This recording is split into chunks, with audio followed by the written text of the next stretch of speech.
For 4 years, I sent my daughter $800 every month so her family could live comfortably. On my 63rd birthday, I sat alone at a restaurant until 8 p.m. When I finally called, she said, "Dad, my husband says you're not family." I paid the bill and headed for the exit, then stopped cold. Behind a glass door, my daughter was raising a wine glass, laughing with her husband's entire family. I reached for the handle when a hand suddenly clamped down on my shoulder. "Stay calm. Don't go in there. Not yet. Welcome to Dad Family Revenge. I'm so grateful you're here with me today. Before we begin, drop a comment and tell me where are you watching from, which city, which country. I love knowing who's in this community. A quick note, this story contains fictional elements added for entertainment and educational purposes. Any similarity to real people or places is coincidental, but the lesson inside is something worth keeping. I have been sending my daughter $1,800 every month for 4 years. Last night I canceled it, and I slept better than I have in years. My name is Thomas Whitaker. I am 63 years old, a retired mechanical engineer, and I have lived alone in this house in Eastchester, Westchester County for the past 6 years, ever since Carol died. Carol. Even now saying her name out loud does something to my chest. Tightens it. Like a hand reaching in and squeezing, gentle but firm. We were married for 35 years.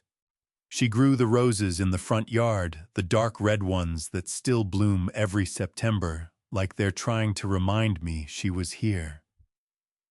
She picked out the curtains in the kitchen. She left a coffee mug on the second shelf that I have never moved, not once, because moving it would mean admitting something I am not ready to admit. She passed in March of 2018, heart failure. Fast, the doctors said, as if that was supposed to be a comfort. After Carol died, I rattled around this house like a spare part with nowhere to go. I had my pension, my savings, and a cabin up in Hudson Valley that Carol and I had spent 15 years fixing up together, replacing floorboards, repainting the window frames, hauling furniture up the Taconic Parkway in a rented truck. She had chosen the color for the window frames herself, a deep sage green. She said it should look like it grew there, like it had always belonged to that hillside. I had my health, my house, my cabin, and my daughter. Rachel is 36. She has her mother's eyes, and for a long time I believed she had her mother's heart too. When Carol was alive, our family felt solid, rooted. After Carol passed, Rachel was the thread I held on to. 4 years ago, Rachel called me on a Tuesday evening. Her voice was careful, the way it gets when she is building up to something. "Dad," she said, "Eric and I are really struggling right now. The mortgage, the kids' expenses, the cost of everything, it's just a lot. We don't want to ask, but we don't know what else to do." Eric Donovan, her husband, 39 years old, sales director at a commercial real estate firm in Manhattan. Firm handshake expensive, watch the kind of man who laughs a little too loudly at his own jokes. I had never disliked him exactly. I had simply never fully trusted the way he smiled when he wanted something. But Rachel was asking. And Rachel was Carol's daughter. And I was a father with money sitting in an account earning almost nothing, while my only child said she was struggling to breathe. So I said yes. $1,800 first of every month. I also added Rachel and Eric to my phone plan and covered 3 streaming accounts they used. I told myself it was temporary. I told myself Eric would get a bonus, the mortgage would ease, things would stabilize. I told myself a lot of things in those early months. 4 years passed. The transfers kept going out. First of every month, like clockwork, like a subscription I had signed up for without reading the terms. Carol used to say something I pushed away whenever she said it. She would look at me over her reading glasses and say, "Tom, a man who gives too freely just teaches people that taking is easy." I thought she was being cynical. I thought I knew better. I did not know better. Last night, after everything that happened at the restaurant, I sat down at my kitchen table with a cup of chamomile tea. Carol's recipe, 2 bags, a little honey, and I undid 4 years in under 40 minutes. I did not feel angry. I felt something quieter and more final than anger. I felt clarity, and for the first time in longer than I could remember, I did not lie awake staring at the ceiling. But to understand why I finally sat down at that table, you have to go back to 7 o'clock the evening before, when I was still wearing Carol's blue Oxford shirt and waiting for someone who was never going to come. I slept like a man who had just remembered who he was. 4 years of giving. And then came the night of my 63rd birthday, the night everything stopped. The restaurant was called Carmine's, a small Italian place on Palmer Avenue in Eastchester that Rachel had loved since she was 12 years old. She used to press her nose against the front window when we walked past, pointing at the candles on the tables, begging Carol and me to take her inside. Carol always said yes before I could even open my mouth. I made the reservation 3 weeks in advance. Table for 4, 7 o'clock, the corner booth near the window. I told the hostess it was my birthday. She said they would make it special. I arrived at 6:40. I wore the blue Oxford shirt Carol had bought me for our anniversary in 2017, the one I only take out for occasions that matter. The fabric still held its shape after all these years, stiff at the collar, the way Carol liked it. I straightened my cuffs in the rearview mirror before getting out of the car, and for just a second, I could hear her voice. "You look handsome, Tom. Stop fussing." My throat tightened so hard, I had to breathe through it before I could walk inside. I ordered the sparkling water and set a small bouquet of yellow carnations, Rachel's favorites since childhood, in the center of the table. The candle flickered between them. The booth felt wide with just me in it. 7 o'clock came. Marco, a young waiter with dark hair and an easy smile, appeared at the table. "Ready to order, sir, or still waiting?" "Still waiting," I said. "They'll be here any minute." He nodded and disappeared. 7:30 arrived the way bad news does, quietly, without announcement. I picked up my phone and called Rachel. It rang 4 times and dropped to voicemail. Her recorded voice, bright and cheerful, told me to leave a message. I did not leave a message. I called again. 4 rings, voicemail. I set the phone face down on the table and pressed both palms flat against the tablecloth, feeling the linen under my fingers, focusing on something solid. Marco came back at 7:45. His smile was softer this time, more careful. Can I bring you some bread while you wait, sir?" "Please," I said. I ate 3 pieces of bread alone at a table set for 4, while the candle burned lower between Rachel's carnations. At 8 o'clock, I called a 3rd time. This time she answered, "Rachel." My voice came out steadier than I felt, steadier than any 63-year-old man sitting alone in a restaurant on his birthday had a right to sound. "Where are you? The food is getting cold." She made a sound, not quite a sigh, not quite a breath, something caught in the middle. "Dad, I'm so sorry. Something came up tonight. Eric's parents wanted to have dinner together, and you know how his mother gets when plans change last minute. We couldn't get out of it." My hand tightened around the phone until my knuckles ached. "Rachel, we agreed on this a month ago." "I know." Her voice dropped. "I know we did. I'm really sorry, Dad. Can we do it next weekend? I'll make it up to you, I promise." "It's my birthday." The words came out quiet, not angry, just factual. The way you state something that should not need to be stated. There was a pause on her end, and then, "And I will carry this moment for the rest of my life." I heard Eric's voice in the background. low, impatient. A few words I could not fully make out, and then one phrase that came through clearly: "He's not family, Rach." And Rachel's response to him, softer, placating. And then she was back on the line, her voice a shade brighter, a shade more rushed. "Dad, I really have to go. I'll call you tomorrow, okay? Happy birthday." The line went dead. I sat with the phone in my hand and felt something move through my chest. Not the sharp pain of anger, but something slower and more thorough, like water finding every crack in old concrete. My eyes burned at the corners, and I pressed 2 fingers against my brow hard until the burning passed.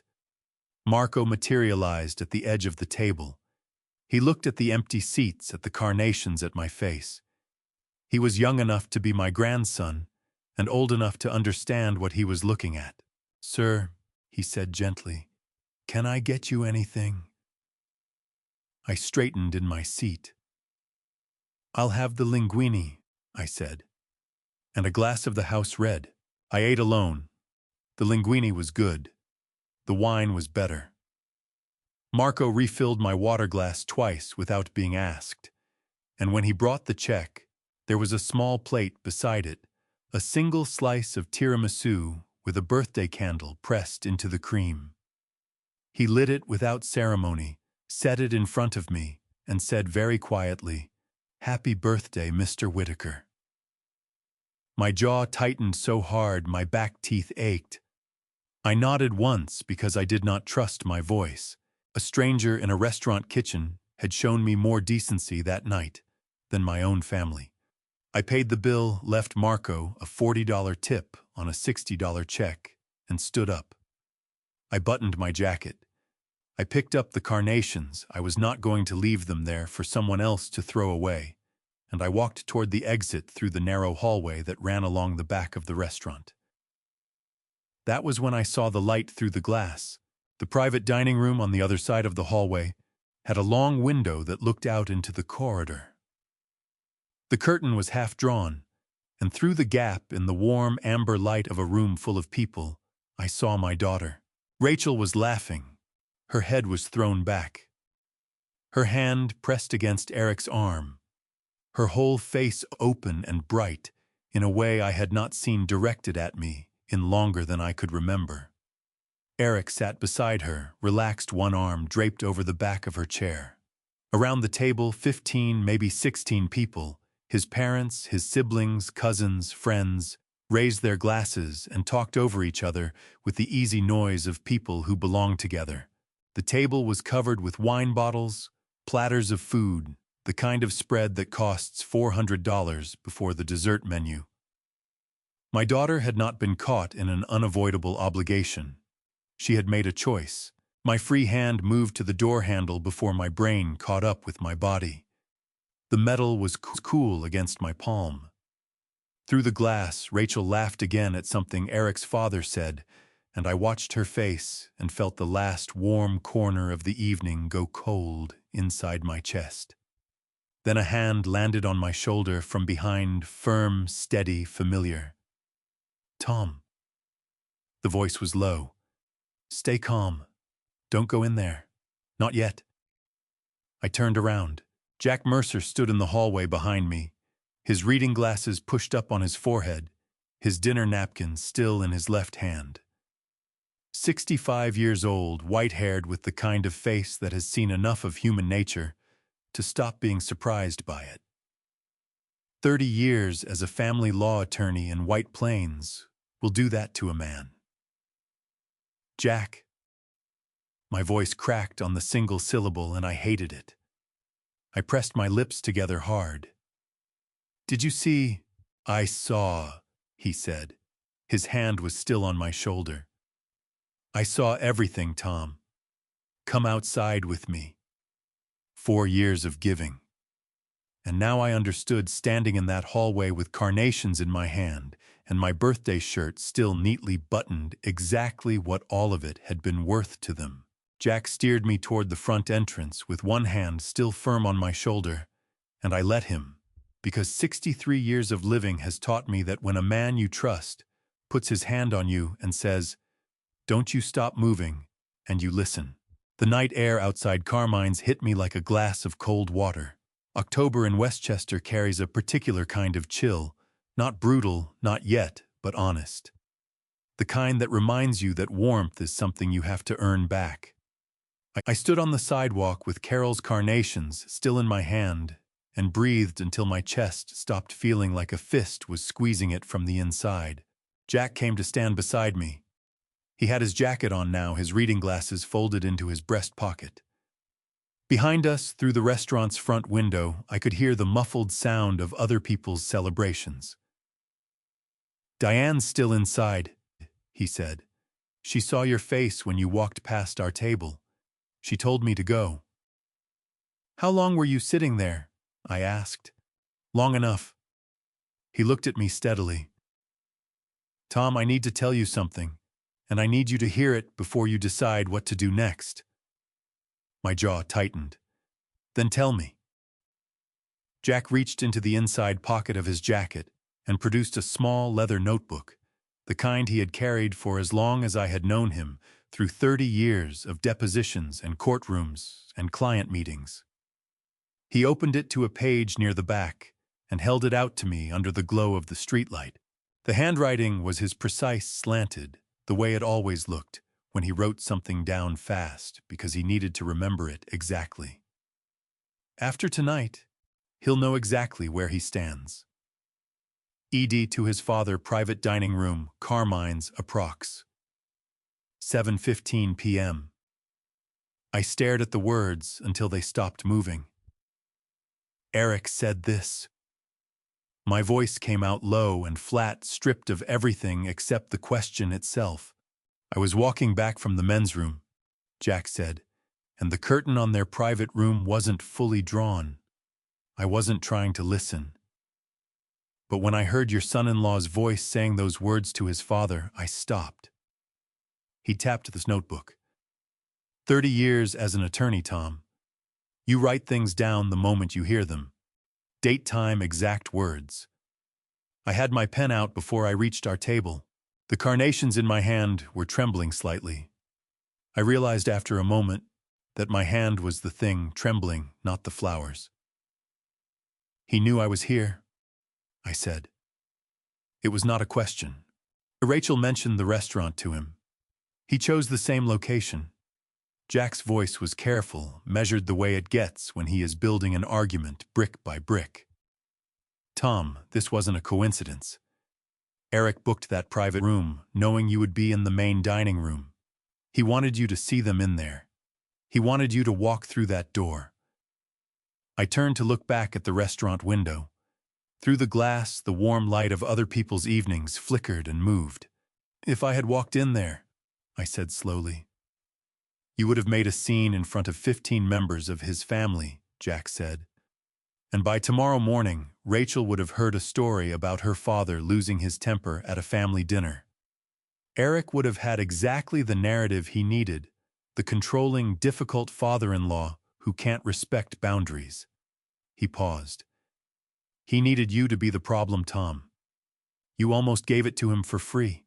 The cold night air moved through the bare branches of the oak tree at the edge of the parking lot. I stood very still and felt something settle inside me. Not peace exactly, but the particular stillness that comes when you understand something completely for the first time, and the understanding changes the shape of everything you thought you already knew. 4 years of monthly transfers. 4 years of paying phone bills and streaming accounts. 4 years of telling myself I was helping my daughter when I was really just making myself easier to use. And tonight, Eric Donovan had sat 20 feet away from me in the same restaurant, raised a glass with his family, and arranged things so that I would destroy myself on my own birthday. "Tom," Jack's voice pulled me back. He was watching me with the careful attention of a man who has spent decades reading people in high-pressure rooms. "What are you going to do?" I looked down at the carnations in my hand. Yellow, Rachel's favorites since she was small. I had bought them at the grocery store on the way here because I remembered without having to think about it. "I'm going home," I said. Jack nodded slowly. "Good. And then I'm going to sit down at my kitchen table," I continued, "and I'm going to take care of some things." He studied my face for a moment. Whatever he saw there made him nod a second time more deliberately. "You want company?" "No." I straightened the collar of my shirt. Carol's shirt, the blue Oxford, still neatly buttoned. "Thank you for the notebook, Jack." "Keep it." He pressed it into my free hand, warm from his pocket. "You may need it later." I walked to my car alone.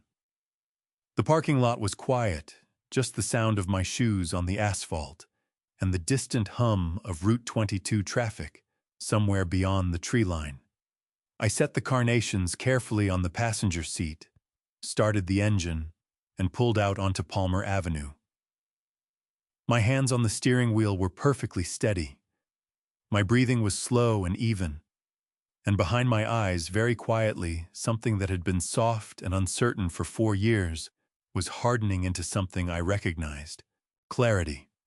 The same feeling I used to get in the engineering lab when a calculation finally resolved, when all the variables lined up and the answer emerged clean and exact from the noise. By the time I turned onto my street and saw the porch light I always left on, I had already decided exactly what I was going to do. I parked. I sat for a moment with my hands still on the wheel, looking at the dark windows of my house, at Carol's rose bushes, standing bare and patient along the front walk. "Okay," I said aloud to no one, or maybe to her. Then I got out of the car, walked up the front steps, and went inside. The house was exactly as I had left it. That is the thing about living alone: nothing moves while you are gone. No one turns on a light you did not leave on. No one shifts the mail on the hallway table. No one leaves a glass in the sink. Everything stays exactly where you put it, patient and unchanged, waiting for you to come back and decide what to do next. I hung my keys on the hook by the door. I took off my jacket and draped it over the back of the hallway chair. I loosened the collar of Carol's blue Oxford, her shirt, the one I had worn tonight, because it felt like bringing something of her with me, and I walked into the kitchen. The kettle was on the counter where it always was. I filled it, set it to boil, and stood with my back against the counter while the water heated. The kitchen clock read 8:52. Outside, the backyard was completely dark.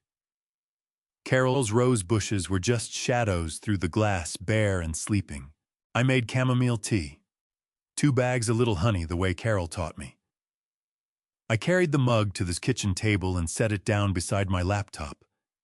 Then I sat down, opened the computer, and got to work. I did not feel angry. I want to be precise about that, because anger is sloppy. It makes you move too fast, say too much, leave gaps that other people can use against you. What I felt instead was something an engineer would recognize: the clean, focused energy of a problem that has finally been defined clearly enough to solve. The first thing I did was log into my bank account. The recurring transfer was there on the schedule, the way it had been every month for 4 years. $1,800 set to process.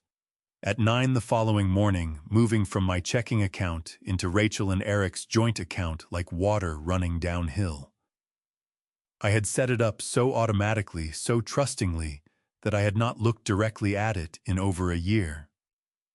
I looked at it now. Then I clicked Cancel Series. The confirmation screen asked if I was sure. I clicked yes without hesitating. The transfer disappeared from the schedule. 4 years of first-of-the-month certainty gone in under 10 seconds. My tea was still too hot to drink. I wrapped both hands around the mug and let the warmth move into my palms while I opened the next tab. The wireless account was under my name. It had been since Eric complained about his phone bill 2 years into the marriage, and I had added both his and Rachel's lines to my unlimited family plan without being asked twice.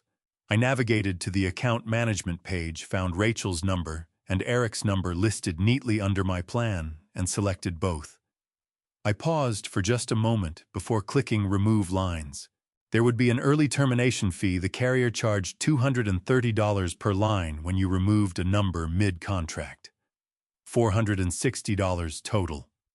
I looked at that number for approximately 3 seconds, thought about $1,800 times 48 months, and clicked Confirm. $460 to close a door that should have been closed a long time ago. That was the cheapest thing I had bought in years. Next came the streaming accounts. Netflix first. I navigated to the account settings, changed the password to a 12-character string I generated on the spot, and clicked Sign out of all devices. I pictured the television in Rachel and Eric's living room going dark mid-episode, and felt something loosen in my chest, something that had been pulled tight for so long I had stopped noticing the tension. Hulu next. Same process. New password, sign out of all devices, confirm. Then HBO Max. Then Spotify. Eric used it constantly. I knew because Rachel had mentioned it once in passing, something about Eric listening to podcasts during his commute to Manhattan. I changed the password, removed the family plan members, and confirmed. I sat back and looked at the screen. It had taken me 38 minutes to undo 4 years. I picked up my tea. It had cooled to exactly the right temperature, warm enough to feel like something, cool enough not to burn. I drank slowly, looking out the kitchen window at the dark backyard, at the outline of Carol's roses against the fence. She would have done this sooner, I thought. Carol had a spine of quiet steel underneath all that warmth. She would have sat across from me at this table, looked at me over her reading glasses, and said, "Tom, you already know what you need to do. You've known for a while. Stop being sentimental about it and do it." I almost smiled. I opened one more tab and composed an email. Short, factual, the kind of language an engineer uses when the situation does not require decoration. Rachel and Eric effective immediately. The cabin property at Hudson Valley is no longer available for use without my prior written consent. All existing keys are hereby revoked. Please do not arrive at the property without confirming with me first. Thomas. I read it twice. I sent it. Then I closed the laptop, washed my mug, dried it, and put it back in the cabinet. I turned off the kitchen light. I walked down the hallway past Carol's photograph on the side table, the one from our trip to Vermont in 2009, her laughing at something I had said, her hair loose, her eyes bright, and I went to bed. I set my alarm for 7. I expected them by 9 o'clock at the latest. I was wrong by 45 minutes. The doorbell rang at 8:15. I was already dressed, khakis, a gray flannel shirt, the kind of clothes I wear when I plan to be productive. I had been up since 6:45, which is my natural waking time regardless of what the alarm says. I had made coffee, eaten a piece of toast with peanut butter, and read 14 pages of the novel on my nightstand. By the time the bell rang, I had been standing at the kitchen island for 11 minutes, coffee mug in hand, facing the front hallway. I had known they were coming. I had simply not known which version of them would show up, the apologetic version, the wounded version, or the demanding version. The bell rang a second time before I had taken 3 steps toward the door, which told me something about their state of mind before I even turned the handle. I opened the door. Rachel stood on the front porch in the same clothes she had been wearing the night before. Dark jeans, a cream-colored blouse now slightly wrinkled. Her hair pulled back in a way that suggested she had redone it quickly in the car. Her eyes were red at the rims, but her jaw was set with the particular tension of someone who has been crying and has decided to stop. Behind her, 1 step back and slightly to the right, Eric stood with his hands in the pockets of his jacket, his eyes moving past me into the house before they settled on my face. "Dad." Rachel's voice was thin at the edges. "What happened to the transfer? Our phones stopped working last night. The streaming everything is just gone. Did something happen with your account? Did you get hacked? I looked at my daughter for a long moment. The morning light was flat and cool, the kind of light that shows everything without flattery. I noticed the small crease between her eyebrows, the way her hands were pressed together in front of her, the way she was leaning forward slightly, her whole body oriented toward an answer. I stepped back from the door. "Come inside." They came in. I led them to the kitchen without offering coffee or asking them to sit. I set my own mug down on the counter and turned to face them. "Nothing happened to my account," I said. "I canceled the transfer. I removed your phone lines. I changed the passwords on the streaming accounts." Rachel's mouth opened. Her hands came apart, and one of them rose to her collarbone, pressing there, as if to hold something in place. "You what, Dad?" "Why, because of last night." "We already talked about that. I said I was sorry." "You said you were sorry?" I agreed. On the phone. While I was sitting alone at a table set for 4 with flowers I bought for you. I kept my voice level. Not cold level. The way you speak when you want every word to land exactly where you intend it. "You said you were sorry, Rachel, and then you went back to your dinner." Eric cleared his throat.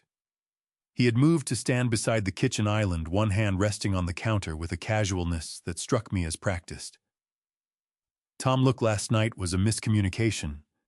My mother had been planning this dinner for weeks. Rachel felt caught in the middle. We should have handled it better, and we didn't. But cutting off the phones and the accounts over one missed dinner." He spread his free hand in a gesture that was meant to look reasonable. "That seems like an overreaction." I looked at Eric Donovan. I looked at him the way I used to look at structural diagrams when something about the load calculations did not quite add up, steadily, without expression, letting my eyes find the thing that was wrong. "Eric," I said, "did you know that Carmine's has a private dining room?" Something moved across his face. Just a flicker, half a second, quickly controlled. "What?" "The private dining room," I said. "The one you reserved for your family last night. The one with the window that looks out into the main hallway." I paused. "The one that is approximately 20 feet from the table where I ate dinner alone on my birthday." The color in Eric's face shifted, not dramatically, not the way a guilty man in a movie goes pale. Just a slight tightening, a recalibration. His hand on the counter stopped moving. Rachel's head turned sharply toward her husband. "Eric." Her voice had changed. The thin, apologetic edge was gone, replaced by something with more weight in it. "Did you know Dad was at Carmine's last night?" "Rachel, did you know?" Her voice cracked on the second word, her hand pressing harder against her collarbone.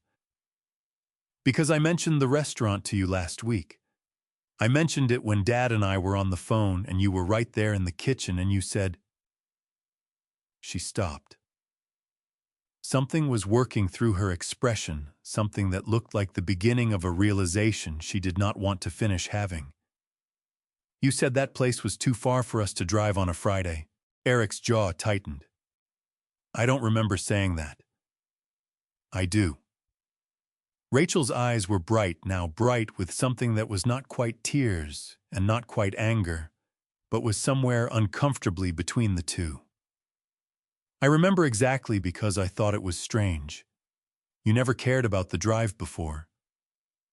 The kitchen was quiet in the way that kitchens get when something important is happening in them, not peaceful, but charged the air holding its breath.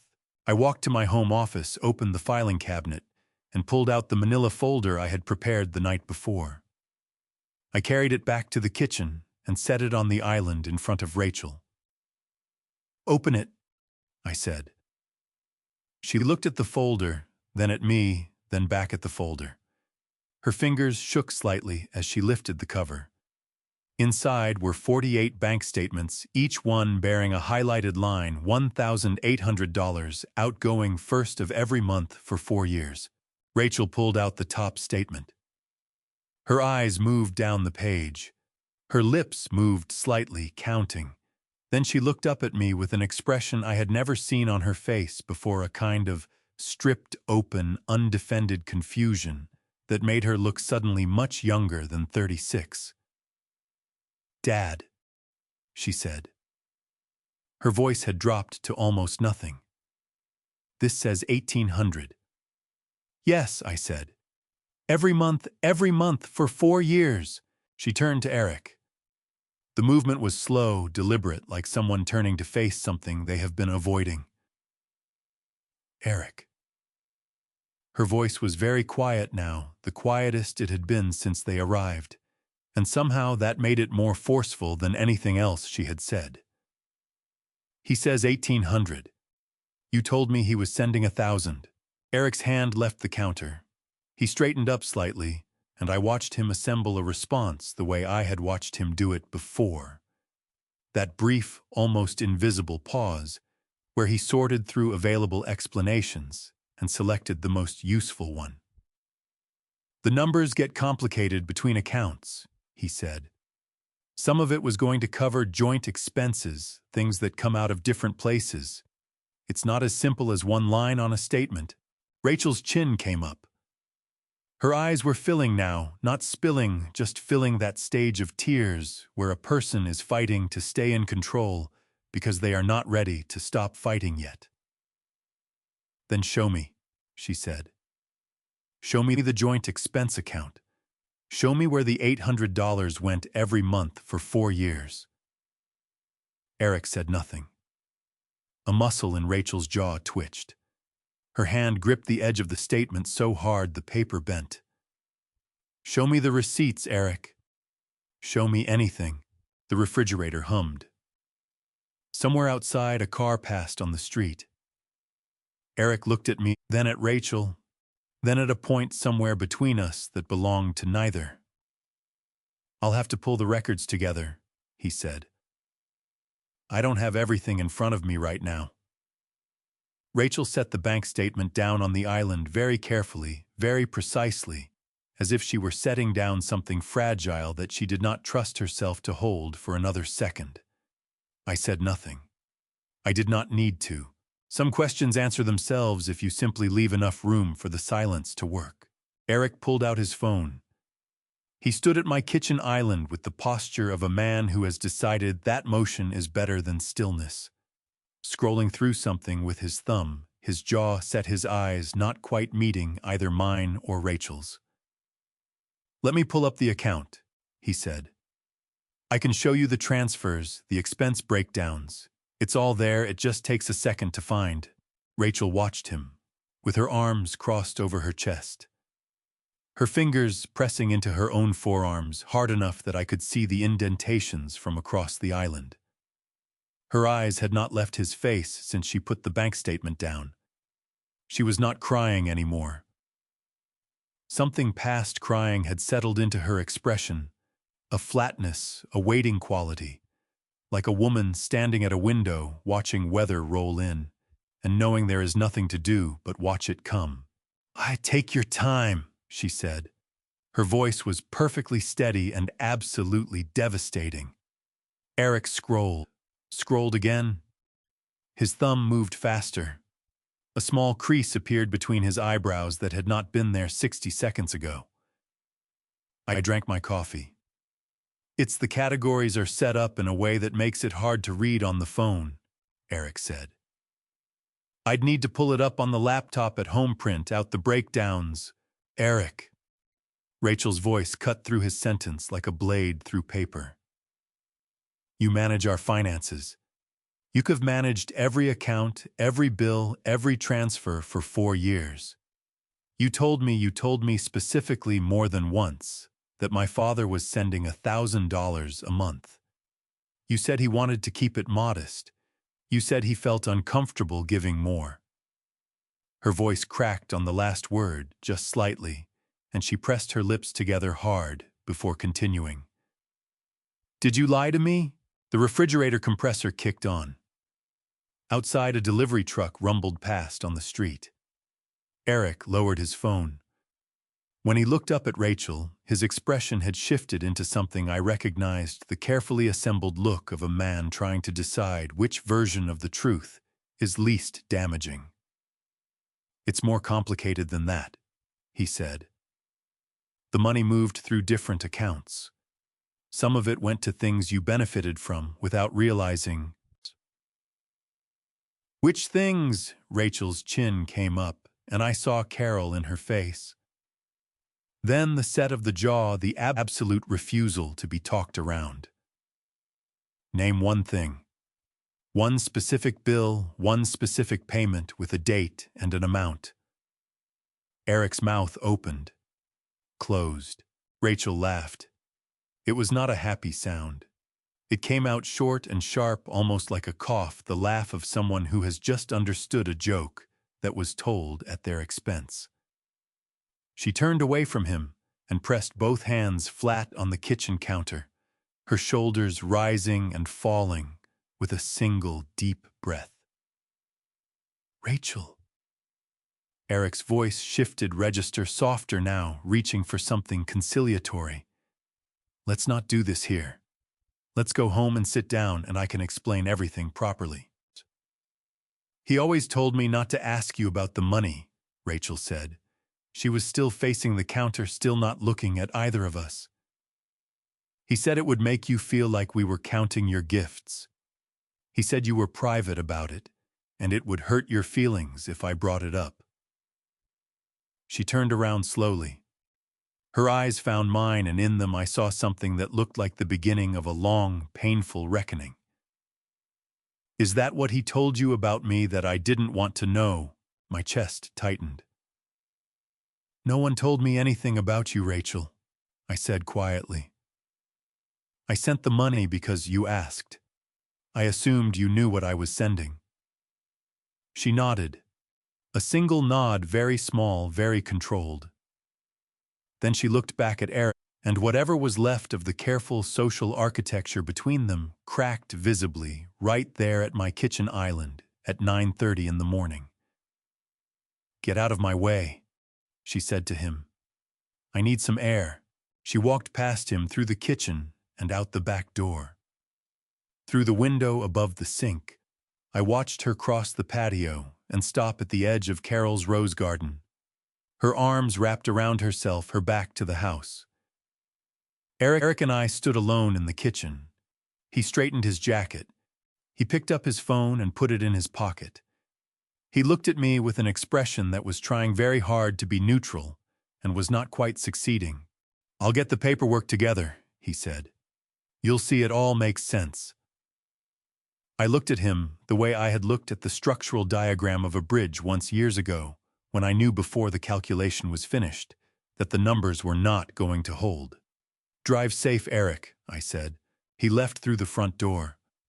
I stood at the kitchen window and watched Rachel in the garden, her shoulders shaking now, not violently, just the small, contained shaking of someone absorbing something they cannot put back the way it was. I gave her 5 minutes. Then I went outside and stood beside her without speaking, close enough that she would know I was there. Sometimes that is the only thing left to offer. Rachel stayed in my backyard for 40 minutes that morning. I brought her a cup of coffee without asking if she wanted one, set it on the patio table beside her, and went back inside to give her room. Through the kitchen window, I watched her stand among Carol's rose bushes, with both hands wrapped around the mug, staring at something that was not the garden. After a while, she sat down on the patio steps. After a while longer, she came back inside, set the mug in the sink, said, I need to think, Dad, and left through the front door. I did not try to stop her. I did not call after her. I stood at the kitchen window and watched her car back out of the driveway and disappear down the street, and I felt something settle in my chest. That was not relief exactly, but was adjacent to it. She was starting to see. That was enough for now. The rest of that week passed quietly. Rachel sent me a text on Thursday that said only, "Trying to sort some things out. We'll call soon." I replied with, "Take your time."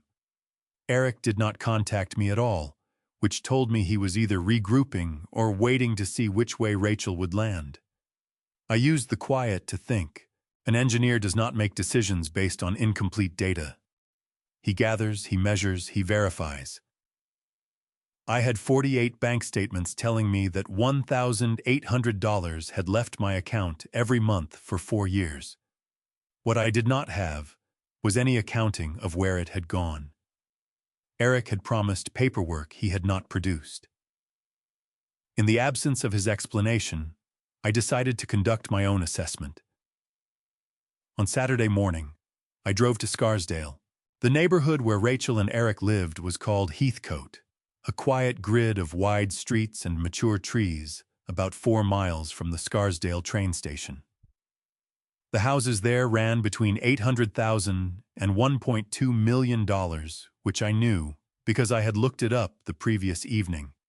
Eric's salary as a sales director at a Manhattan commercial real estate firm was substantial, but it was not buy $1 million house in Heathcote substantial, not without significant additional income flowing in from somewhere. I drove slowly down their street with my windows up and the radio off. The house was a colonial white clapboard, black shutters, a 2-car garage with the door standing open. I slowed as I passed. In the garage next to Rachel's SUV sat a boat. Not a small boat. Not the kind of thing you strap to a roof rack and carry to a lake for an afternoon. This was a full-sized fiberglass bowrider 22 feet long by my estimate, with a tower, cushioned seating, and a 250-horsepower outboard engine on the back. It sat on a heavy galvanized trailer with the kind of tires you use for serious hauling. On the windshield in the lower left corner was a small rectangular sticker, a dealership sticker, the kind that only stays on for the first season. I parked 2 houses down and sat with my hands on the wheel looking at it through my rearview mirror. I pulled out my phone and opened a browser. It took me 4 minutes to find the model, a Chaparral 230 SSI, current retail price, between $32,000 and $37,000, depending on trim. I sat with that number for a moment. $32,000 to $37,000, sitting in the garage of a family that had been telling me for 4 years that they could not breathe under the weight of their mortgage. I remembered the conversation at Thanksgiving 2 years ago, when Eric had mentioned the boat for the first time. Company bonus, he had said, helping himself to a second serving of sweet potatoes. We had a great quarter. The partners wanted to do something for the team. He had said it easily, offhandedly, the way you mention something that does not require closer examination.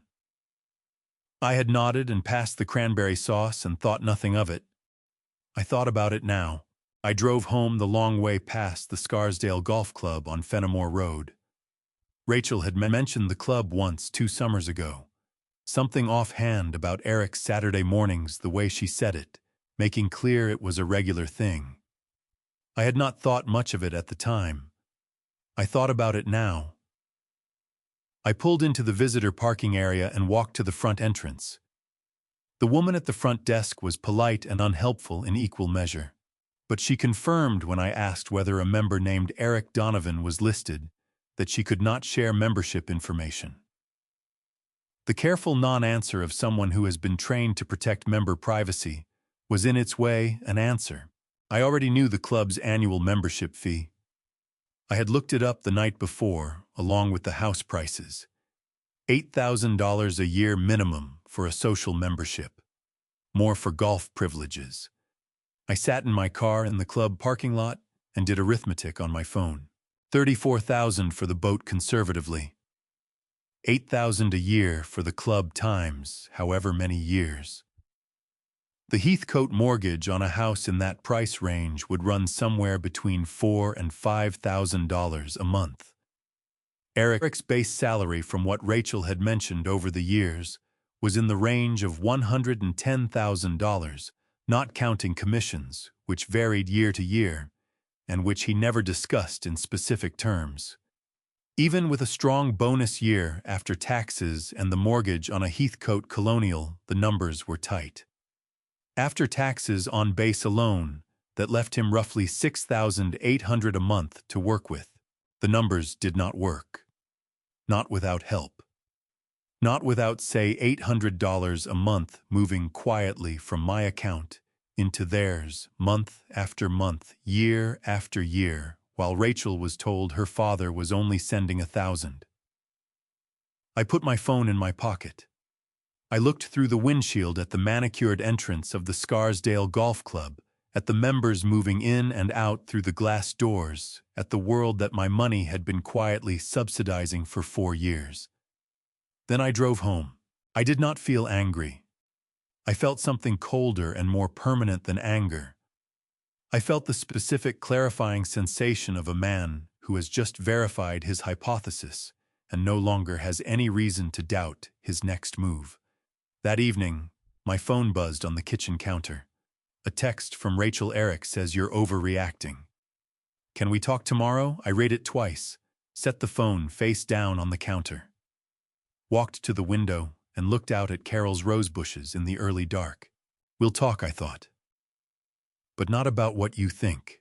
5 days passed without a word from Rachel.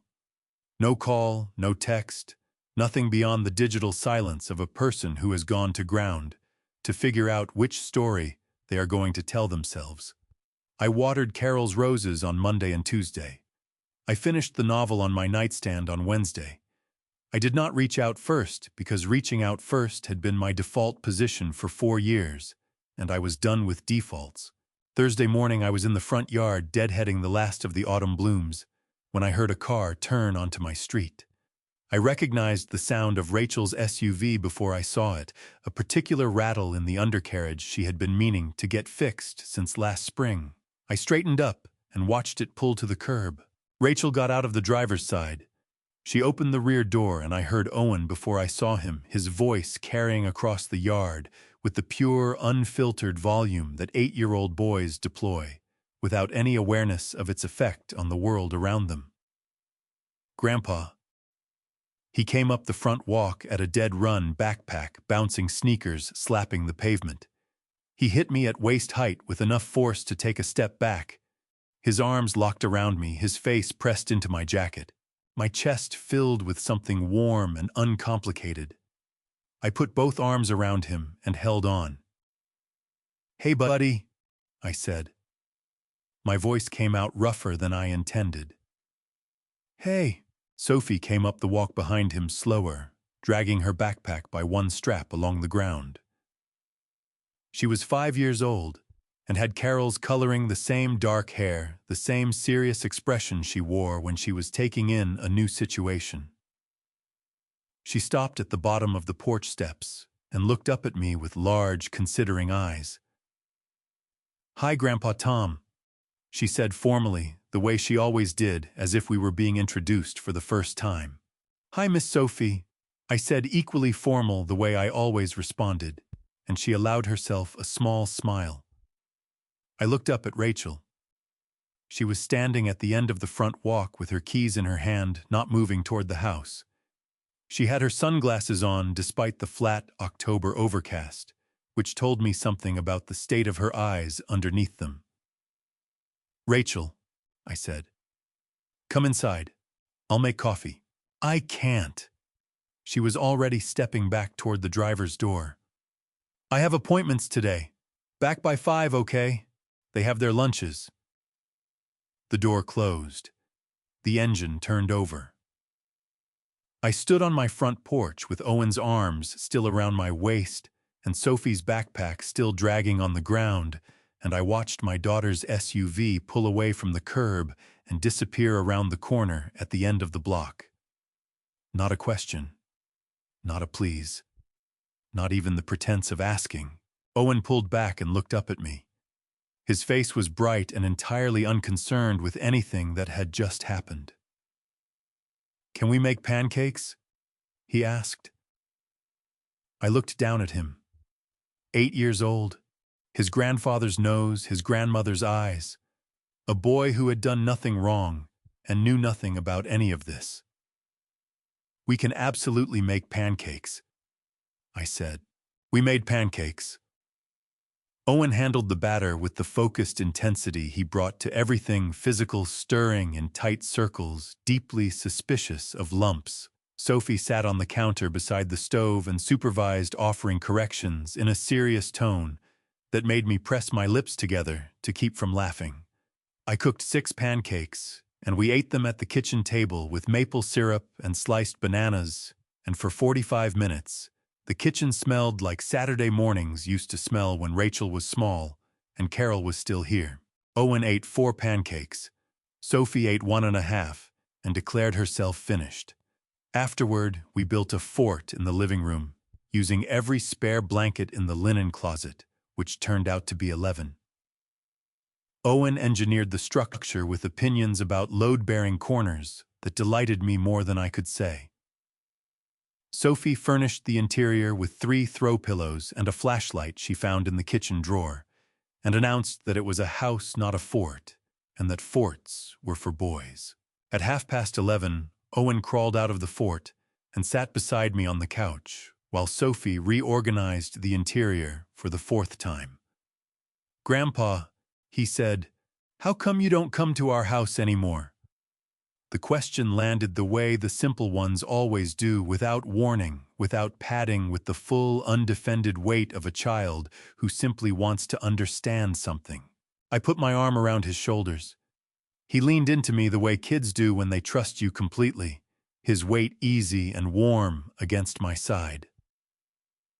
"Grandpa's been a little busy lately, buddy," I said.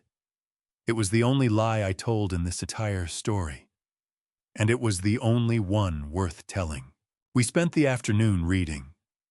Sophie fell asleep on the couch at 2 o'clock, with her cheek on my leg, her breathing slow, and even one hand curled around the edge of my flannel shirt.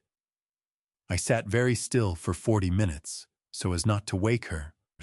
Owen sprawled on the rug beside us with a book about volcanoes, and I thought about Carol, who had always said that the best thing a person could do with a quiet afternoon was exactly this: nothing in particular, and everything that mattered. At 5:15, Rachel's SUV pulled into the driveway. She came up the front walk with a fresh blowout in her hair and a shopping bag from a boutique on Garth Road that I knew charged $200 for a sweater. Her sunglasses were pushed up on her head. Her eyes were clear and her color was good, and she looked like a woman who had spent her afternoon being well taken care of. I stepped out onto the porch and pulled the front door behind me. "How were they?" she asked, reaching past me for the door handle. I held out a folded piece of paper. She took it with a small frown, unfolding it with one hand, while the other still held the shopping bag. Her eyes moved down the page. Then they stopped. "What is this?" "An invoice," I said. 7 hours of childcare at $20 an hour plus $15 for lunch and snacks. $155, payable by Friday. Rachel looked up at me. Her mouth opened, then closed, then opened again. "Dad, you're billing me for watching your own grandchildren. You dropped them on my porch without asking," I said. "You left without giving me the opportunity to say yes or no. My time is not free anymore, Rachel." I kept my voice even factual, the same register I had been using all week. "I want to say one more thing, and I want you to hear it clearly. The next time you leave Owen or Sophie on my porch and drive away without my prior agreement, I will not answer the door. I will call you to come back and get them. I am their grandfather and I love them, but I am not a default option. Dropping them here without asking is not the same as asking." I paused.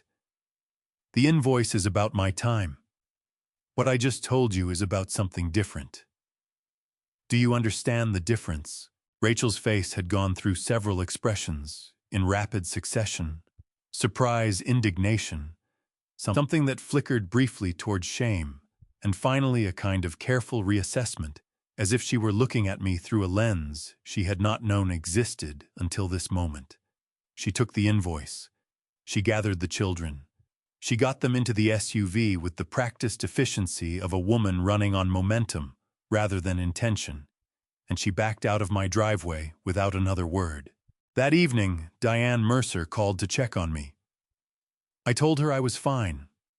She said, "Tom Carroll would be proud of you."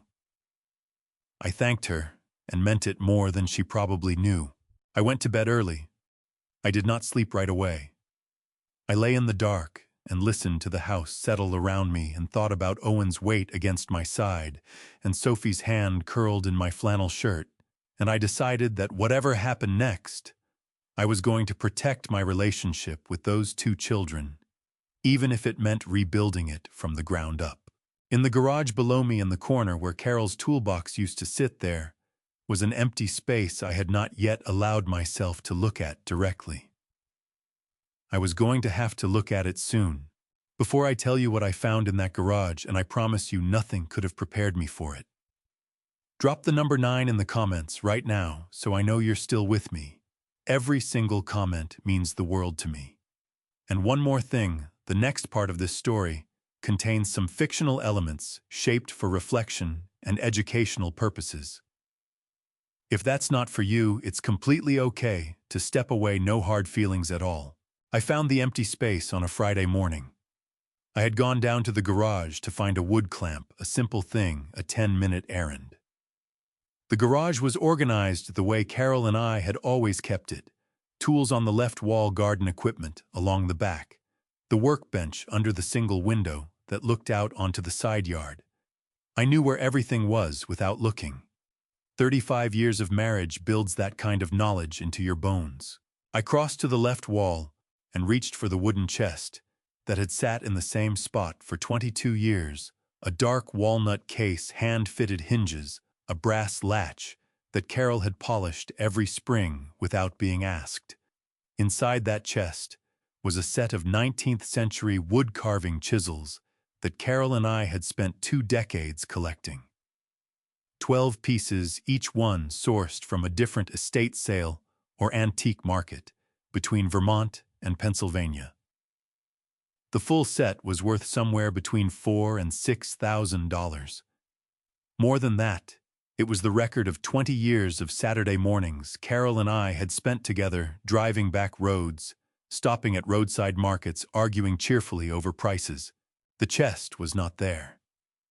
I stood looking at the empty space on the shelf for a long moment. Then I checked behind it, under the workbench, the storage cabinet in the corner.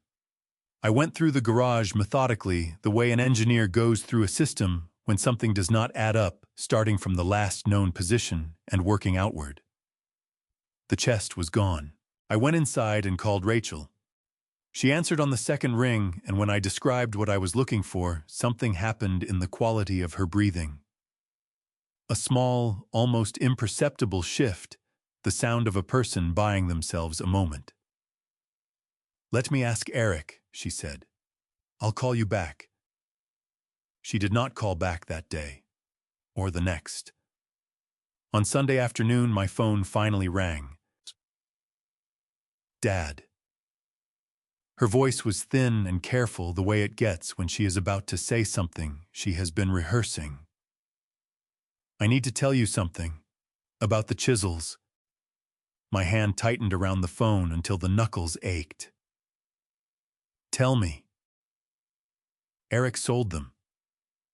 The words came out in a rush, as if speed made them smaller.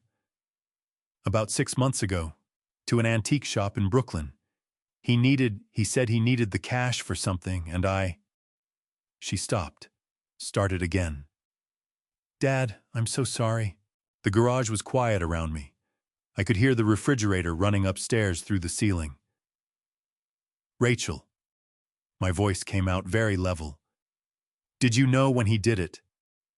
4 seconds of silence. 5. Then, "Yes." 1 word. Barely above the whisper. But it landed like something structural, giving way the sound a load-bearing wall makes when it finally admits it cannot hold anymore. I sat down on the workbench stool. My legs had gone strange and unsteady beneath me the way they do when the body registers something before the mind catches up. I pressed my free hand flat against the workbench surface and felt the grain of the wood under my palm wood. Carol and I had sanded and varnished together one weekend in 2003, talking about nothing in particular. Happy in the uncomplicated way of people who do not know yet how much they have. He said you wouldn't miss them, Rachel said. Her voice was fracturing now, breaking apart at the edges. He said they were just tools, Dad. Just old tools. My throat tightened so hard it hurt. Carol had found the first chisel at an estate sale in Woodstock, Vermont, on a rainy Saturday in October of 1998. She had held it up to the gray window light, turned it in her hands, and said, "Tom, look at this. Someone made this by hand. Someone cared enough to make this last." She had paid $18 for it.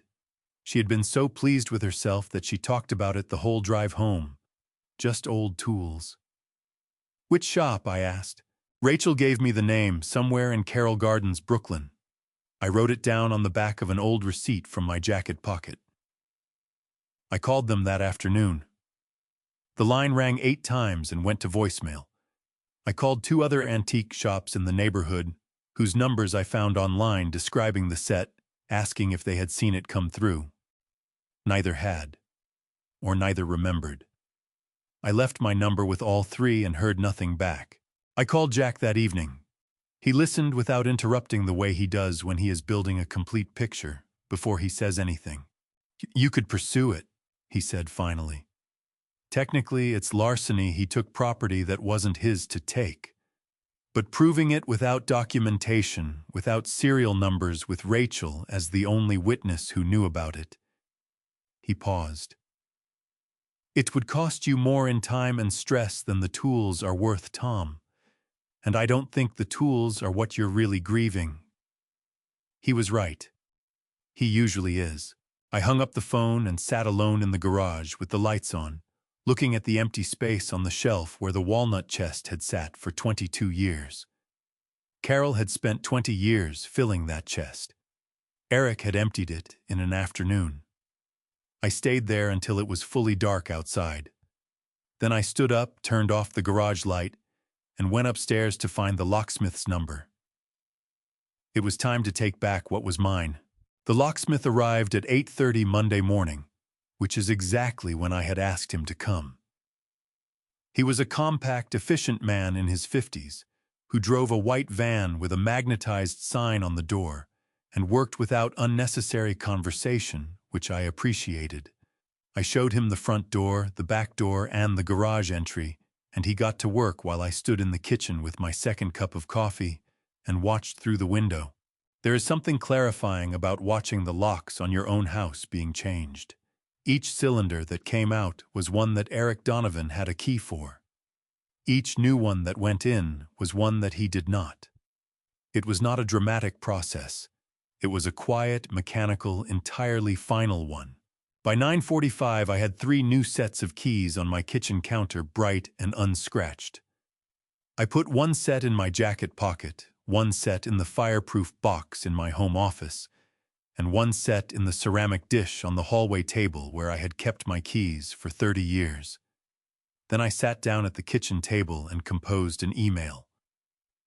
I kept it short. An engineer's email, factual, unambiguous, nothing that could be misread or argued with. Rachel and Eric, effective as of today, the locks on my home have been changed. If you need to reach me for any reason, please call or text first. Additionally, and more importantly, the cabin property in Hudson Valley is no longer available for your use without my explicit written consent in advance. This applies to any visit, any duration, any time of year. All previously held keys to the cabin are hereby revoked and will not be replaced. Thomas, I read it twice. Sent it, Rachel called 11 minutes later.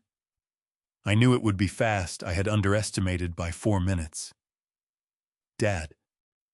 Her voice was tight the way it gets when she is managing something she does not want to show. "I just got your email. You changed the locks on the house." "I did. And the cabin, Dad, we've been using that cabin for 6 years. Every summer.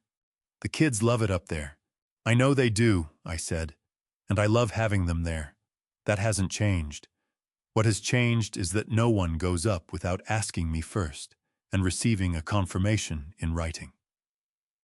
"In writing?" She repeated the phrase as if it were in a foreign language. "Dad, this is we're family. You don't put family on a paper trail."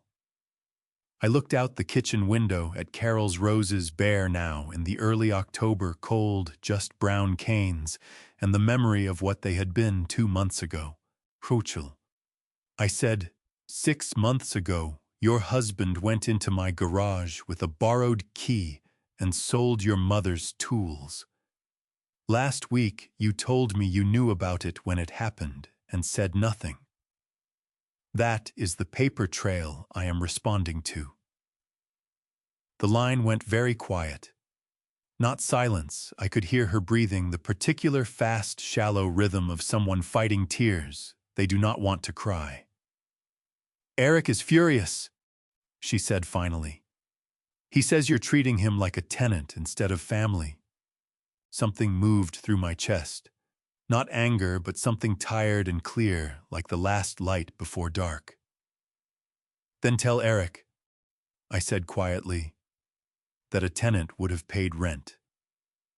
Rachel made a sound that was not quite a laugh and not quite a sob. Something broken in the middle belonging to neither category. "I have to go," she said. "I know. Drive safe." The call ended. I set my phone on the table and sat for a moment with both hands around my coffee mug, feeling the warmth in my palms, looking at the 3 bright new keys on the counter. Then I stood up, went to the bedroom, and packed an overnight bag. 1 change of clothes, my toiletry kit, the paperback from my nightstand. I carried the bag to the front door and set it down beside my shoes. The cabin key, the old one now useless, was still on my main ring. I worked it off with my thumbnail and dropped it into the ceramic dish beside the new house keys. It landed with a small metallic sound, like a period at the end of a sentence. I picked up my jacket, picked up the overnight bag, and walked to the car. The Taconic Parkway north to Hudson Valley runs through some of the best autumn scenery in New York State. I had driven it dozens of times over the years, always with Carol in the passenger seat, pointing out the colors on the ridge lines, always stopping at the same diner in Rhinebeck for coffee and eggs. I drove it alone this time.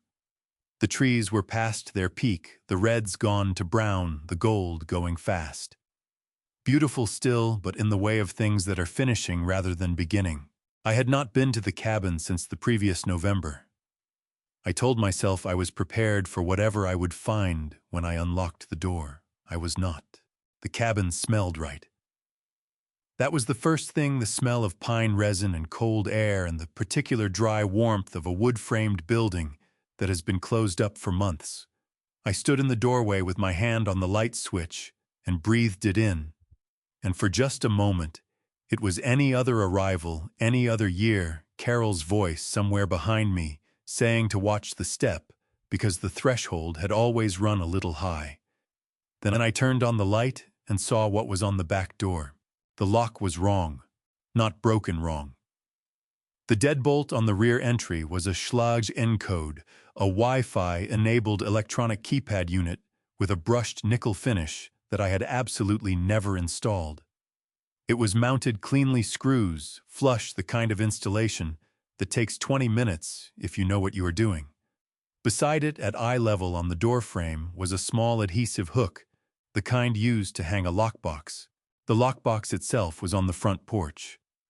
I found it when I went back to check, a gray combination box bolted to the porch railing, with a hardened steel cable, the kind that Airbnb hosts use to leave keys for guests who arrive after hours. My jaw tightened until my back teeth ached. I went back inside and stood in the center of the kitchen, The cabin was 1,400 square feet, 4 rooms, a sleeping loft, a stone fireplace Carol and I had rebuilt from the foundation in 2009. I had stood in this kitchen 1,000 times. I knew every surface, every drawer, every place where the floor creaked when the temperature dropped. On the kitchen table was a folder I did not recognize. I sat down and opened it. The first page was a printed photograph. The living room shot from the far corner with a wide-angle lens, the light warm, and arranged the throw blankets on the couch, placed with deliberate casualness. Professional photography. The kind you pay someone to take. I turned the page. The bedroom. The loft. The stone fireplace. The view of the lake from the back porch at golden hour, the water going copper and rose in the late light. Carol's lake. Carol's fireplace. Carol's view. Someone had walked through every room of this cabin with a camera and turned it into a product listing. The next page was a typed amenities sheet. Sleeps 6. 2 full bathrooms. Stone fireplace, fully stocked kitchen kayaks available on site. Walking distance to Greenville hiking trails. 15 minutes to Hudson. At the bottom, in bold, $480 per night, 2-night minimum peak season pricing applies. I turned to the last page. It was a contract, a preliminary rental agreement between Hudson Valley Vacation Rentals, LLC, and one Rachel Donovan, listing the property at my address as available for short-term rental beginning the following June. The owner line read, Rachel Donovan. The actual owner, Thomas Whitaker, the name on the deed, the name on every property tax bill for the past 19 years, did not appear anywhere on the document. I sat with the folder in my hands and felt something move through me that was not anger and was not grief, but was somewhere in the cold territory between the two. They had photographed Carol's cabin. They had priced it. They had drawn up a contract. And not once, not in a single phone call, not in a single text message, not at any family dinner in 4 years, had either of them mentioned it to me. I set the folder on the table very carefully, the way you set down something that deserves to be handled with precision, even when every instinct is pulling in the opposite direction. Then I picked up my phone and called Jack. He answered on the second ring. "Jack," I said. My voice came out steadier than I felt. Steadier than I had any right to expect from a man sitting alone in his wife's cabin at 9 o'clock at night, holding a rental contract with someone else's name where his should be. "I need you to come up here tomorrow. Bring your reading glasses." A beat of silence. "That bad?" I looked at the folder, at the amenities sheet, at the photograph of Carol's fireplace taken by a stranger with a wide-angle lens. "Bring a notepad, too," I said. I drove back from Hudson Valley the next morning, with the folder on the passenger seat, and Jack's voice still in my head from the phone call the night before. He had listened to everything without interrupting: the schlag lock, the lockbox, the professional photographs, the rental contract with Rachel's name where mine should have been. When I finished, he was quiet for 3 seconds, which is Jack's version of a long pause. "Don't touch anything else up there tonight," he said. "I'll be there tomorrow at 10. I left the cabin exactly as I had found it and drove home in the dark. 2 days later, my phone buzzed with a text from Eric. I had not heard from him since he had walked out of my kitchen 8 days earlier with his promise to produce paperwork that never came. The text contained no greeting, no context, only a single line: "Tom, I think you forgot about this conversation." Below it was a screenshot. I expanded the image and read it. The screenshot showed a text exchange between Eric and me, or what appeared to be one. Near the bottom, in my familiar text bubble, were the words, "The cabin is yours to use however you see fit, Eric. Consider it open to you and Rachel year-round." I read it twice. Then I read it a third time. Something was wrong. I opened my actual text history with Eric, and scrolled back through it, months of sparse, practical exchanges about logistics and holidays and the occasional forwarded information. I searched for the phrase "yours" to use. It appeared once in a message I had sent on March 14th, in a conversation about the kids using the cabin for a long weekend in July. The full sentence in context was, "The cabin is yours to use that weekend, Eric. Just leave it the way you found it." One sentence. One specific weekend. 14 months before the second half of the screenshot, which I then tracked down in a separate conversation from the following May about something else entirely. Eric had taken two sentences from two different conversations 14 months apart, stripped their context, and arranged them into a single continuous exchange that had never existed. My chest went cold and very still. I photographed both original messages with timestamps visible. I screenshotted Eric's fabricated version. Then I called Jack. 40 minutes later, I was sitting across from him at the desk in his home office in Scarsdale, the one lined with 30 years of legal reference books and the particular organized disorder of a man who has never stopped working even after he stopped billing for it. Diane had let me in at the front door, squeezed my arm without saying anything, and gone quietly back to the kitchen. Jack put on his reading glasses and studied both phones side by side for a long time without speaking. He pulled a legal pad toward him and made notes in his precise, slanted handwriting. Then he set both phones down and looked at me over the top of his glasses. He said, "What Eric has done here has a name. Under New York Penal Law Section 170.05 forgery in the third degree.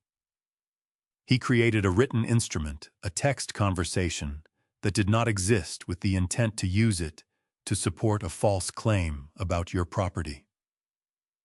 "Can we do anything with it?" I asked. "Criminally, you would need the district attorney's office to pick it up, and that is not guaranteed for a civil property dispute." Jack tapped the legal pad.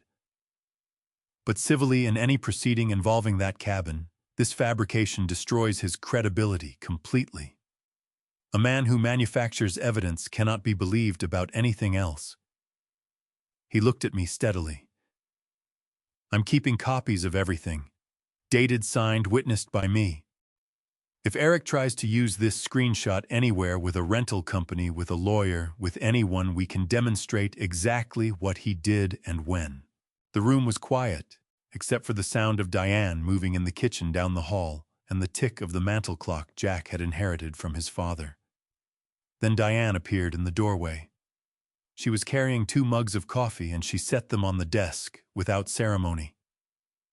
She looked at me for a moment, not with pity, but with the steady, clear-eyed warmth of a woman who has watched her husband navigate other people's worst moments for 30 years and understands exactly what they cost. "Tom," she said quietly, "Carol would have done exactly the same thing." Then she went back to the kitchen and pulled the door almost closed behind her. Jack picked up his coffee. I picked up mine. Outside the study window, the Scarsdale oaks were shedding their last leaves in the gray October afternoon. "There's something else," Jack said. He set his mug down and reached for the folder I had brought from the cabin, the rental contract, the photographs, the amenities sheet. "While I was looking at this last night, I noticed something about the signature on the rental agreement. I need to show you." Jack opened the rental folder and turned it to face me across the desk. He pointed to the signature line at the bottom of the preliminary agreement, "Rachel Whitaker Donovan," written in blue ink in my daughter's handwriting. I had seen Rachel's signature hundreds of times over the years. Birthday cards, school permission slips, the closing documents when she and Eric bought their house in Scarsdale. This signature was wrong. Not forged, wrong. The letters were Rachel's, the particular way she looped the R and crossed the out. But the line of it was unsteady, in a way her handwriting never was. It moved across the page the way a person moves when they are trying to hold themselves together and not entirely succeeding. She signed this scared, Jack said. He tapped the page with one finger, not accusatory, just precise. I've seen 30 years of signatures under duress, Tom. This is a woman who put pen to paper because someone was standing over her, telling her she had no choice. He looked at me steadily. Eric pushed her into this after you cut off the money. She didn't plan it. She was reacting to him. My throat tightened. I looked at my daughter's unsteady signature and felt something shift inside me, not forgiveness, not yet, but the beginning of a distinction I needed to make. Rachel had done wrong things, but she had not done all of them equally, and that mattered. What about the company? I said. They signed a contract with someone who doesn't own the property. How did that happen? Jack shook his head, with the mild exasperation of a man who has watched people make avoidable mistakes for 3 decades. Hudson Valley Vacation Rentals has been in business for 2 years. Small operation, a husband and wife out of Catskill. Eric told them Rachel was the property manager and the owner was unavailable to sign directly. He spread his hands. They took his word for it. They shouldn't have, but they did. Can we undo it? Already in progress. Jack pulled his phone from his jacket pocket, set it on the desk between us, and dialed. He put it on speaker without asking my permission, which is the kind of thing 30 years of friendship entitles a man to do. It rang twice.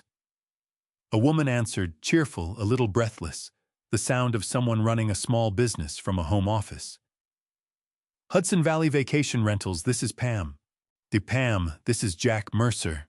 I'm an attorney calling on behalf of Thomas Whitaker, the legal owner of the property at... He read my cabin address from the folder. Mr. Whitaker has not authorized any rental agreement on this property, and he has not authorized any third party to act on his behalf. The preliminary agreement signed by Rachel Donovan is unenforceable. She had no legal authority to sign on behalf of the property owner. I will be sending you written confirmation of Mr. Whitaker's ownership via email within the hour, along with a formal request to cancel and destroy all copies of the agreement. Do you understand? A pause. Then, yes. Of course. I'm very sorry, we weren't aware. I understand, Jack said pleasantly. We don't hold your company responsible. Please confirm receipt of my email when it arrives. He ended the call, picked up his coffee, looked at me. She'll confirm once my email lands, he said. Give her an hour. It's done. My shoulders dropped about an inch, which told me how long I had been holding them up without realizing it. I pressed both hands flat on my thighs and breathed. Jack, I said. How bad is this, all of it together? The forged texts, the unsigned contract, the lockbox on my porch. Jack was quiet for a moment, turning his pen slowly between his fingers, the way he does when he is assembling an answer carefully. Individually, he said, each piece is manageable. Together they tell a story about a man who has been systematically working to take something that isn't his. He paused. Tom, I want you to know something. While I was reviewing that contract last night, I found a reference to a correspondence Eric had with another attorney about 2 years ago. About your cabin specifically, whether continuous use of a property could establish any form of legal claim. He set his pen down. He already knew the answer was no. But the fact that he asked tells you everything about when this started. The mantel clock ticked. Outside, a gust of wind pushed the last of the oak leaves past the window in a slow copper drift. What do I do tomorrow? I asked. Jack picked up his notepad. Tomorrow, he said, we go back up to that cabin together. and we take it back. He closed his notepad and reached for his phone one more time. "One more call tonight," he said. "I have a colleague in Rhinebeck who handles residential property. She keeps a quiet list of people looking for long-term rentals in the valley. Good people, she says. The kind who take care of things." He looked at me over his reading glasses. "Do you want me to ask her?" "Yes," I said. The locksmith Jack had arranged was already waiting in the cabin driveway. When we pulled in at 10 the next morning, a local man from Catskill named Roy, who drove a truck older than my laptop, and worked with the unhurried confidence of someone who has been doing one thing well for a very long time. I shook his hand and showed him the doors. Front entry, back entry, the shed at the edge of the property, where Carol and I kept the kayaks and the garden tools. Roy nodded at each one, pulled his kit from the truck bed, and got to work without ceremony. Jack and I went inside. The first thing I did was remove the Schlage encode from the back door. 4 screws, 2 minutes, the unit coming free in my hands with a clean click. I set it on the kitchen counter. Then I went to the front porch and cut the cable securing the lockbox to the railing with the bolt cutters I had brought from home. The lockbox dropped into my palm heavier than it looked. I carried both items to the recycling bin at the end of the driveway and dropped them in. Jack stood at the kitchen table going through the folder I had left there 2 nights ago, making notes on his legal pad, while Roy worked through the doors one by one. I went through the rest of the cabin methodically, checking each room, each closet, each drawer, removing anything that did not belong to me. Eric's fishing gear from the shed. A case of wine from the pantry with a shipping label addressed to Rachel Donovan. A charging cable behind the bedroom nightstand. I carried everything to the back porch and stacked it in 2 neat cardboard boxes I had brought for the purpose. I was not rough with any of it. Everything went into the boxes, carefully organized, undamaged. I was not angry.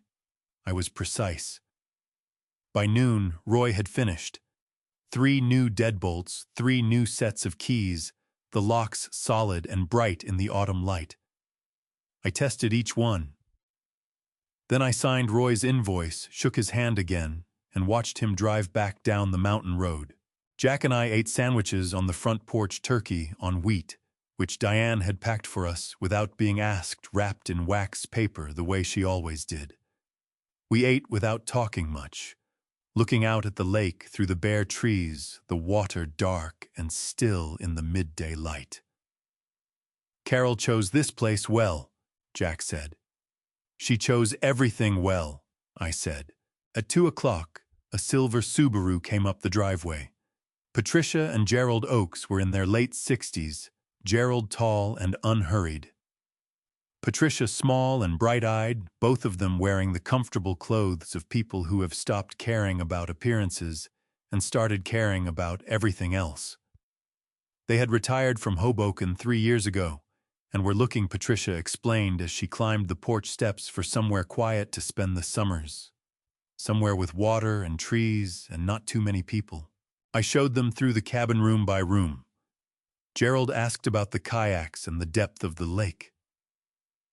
Patricia ran her hand along the stone fireplace with a kind of reverence that made my throat tighten. "Your wife had wonderful taste, Mr. Whitaker," she said, looking at the sage-green window frames Carol had chosen 11 years ago. "That color, it's just perfect. It looks like it grew here." My jaw tightened against something I was not going to let become tears in front of people I had known for 40 minutes.